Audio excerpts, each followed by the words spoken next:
Manufactured విట్నెస్లు. అంటే ఒక నేరంతో ఒక మనిషికి సంబంధం ఉండదు, కానీ ఏకంగా వీళ్ళకి సంబంధించిన ఒక వ్యక్తిని క్రియేట్ చేస్తున్నారు. ఆయన చేత ఆయనను అప్రూవర్ అంటున్నారు, ఆయన చేత ఇష్టం వచ్చిన మాటలు మాట్లాడిస్తున్నారు, ఒక మ్యానుఫ్యాక్చర్డ్ ఎవిడెన్స్ క్రియేట్ చేయిస్తున్నారు.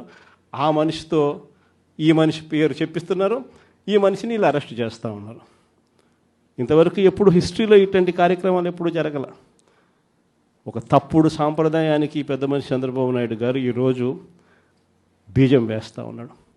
ప్రతి నియోజకవర్గంలో కూడా పాత కేసులు ఏమేమి ఉన్నాయని చెప్పి తవ్వుతున్నారు. ఆయన పాత కేసులలో ఇప్పుడు మన ఎమ్మెల్యే క్యాండిడేట్లను ఎలా ఇరికించాలి అని చెప్పి, ఆ కేసుల్లో ఎలా ఇరికించాలి అని చెప్పి ఇప్పుడు చూస్తూ ఉన్నారు. ఏ తప్పు జరగకపోయినా కూడా యాక్టివ్గా ఎవడైనా కార్పొరేటర్ ఉన్నా, ఎవడైనా ఎంపీటీసీ ఉన్నా, ఎవడైనా జెడ్పీటీసీ ఉన్నా, లేకపోతే ఎవరైనా లీడర్ ఉన్నా సరే విజిలెన్స్లో ఎలా ఇరికించాలా, తప్పుడు కేసు ఎలా పెట్టించాలా అనే సంస్కృతితోనే ఈరోజు పాలన సాగుతూ ఉంది. నేను ఒకటి చెప్తా ఉన్నా, ఈరోజు కష్టంలో ఉన్న వైఎస్ఆర్సీపీ అన్నదమ్ములను నేను ఈరోజు చూస్తూ ఉన్నా.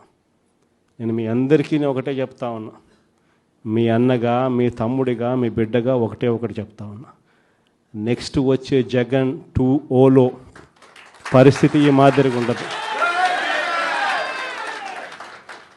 ఈరోజు ప్రతి కార్యకర్త కష్టాన్ని చూస్తూ ఉన్నా కాబట్టి చెప్తా ఉన్నా.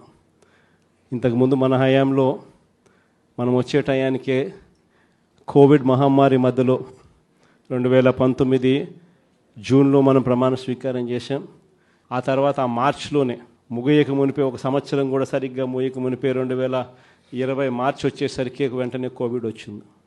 ఆ తర్వాత 2 సంవత్సరాలు కోవిడ్తో మనం యుద్ధం చేయాల్సిన పరిస్థితుల మధ్య మన పాలన సాగింది.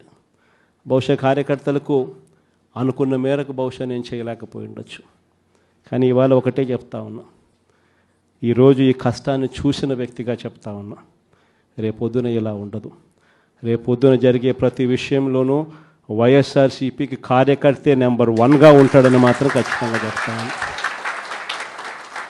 ప్రతి కార్యకర్తకు నేను ఒకటే చెప్తా ఉన్నా, ఎవడెవడైతే మీకు అన్యాయం చేశాడో పర్వాలా, అన్యాయం చేయండి, చేయించుకుంటాం, టైం మీది, కానియండి, కొట్టండి అని చెప్పండి.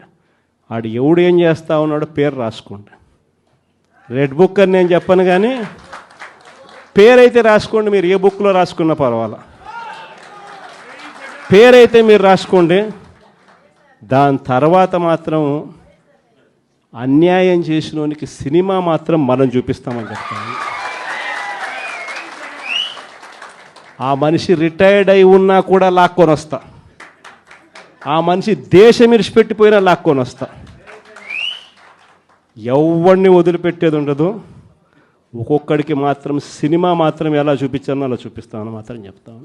ఖచ్చితంగా ఏదైతే నాటుతున్నారో, ఏదైతే ఇత్తుతున్నారో, ఇది రెండింతలు వీళ్ళకు పండే కార్యక్రమం కూడా జరుగుతుందని మాత్రం ప్రతి కార్యకర్తకు గట్టిగా చెప్పండి.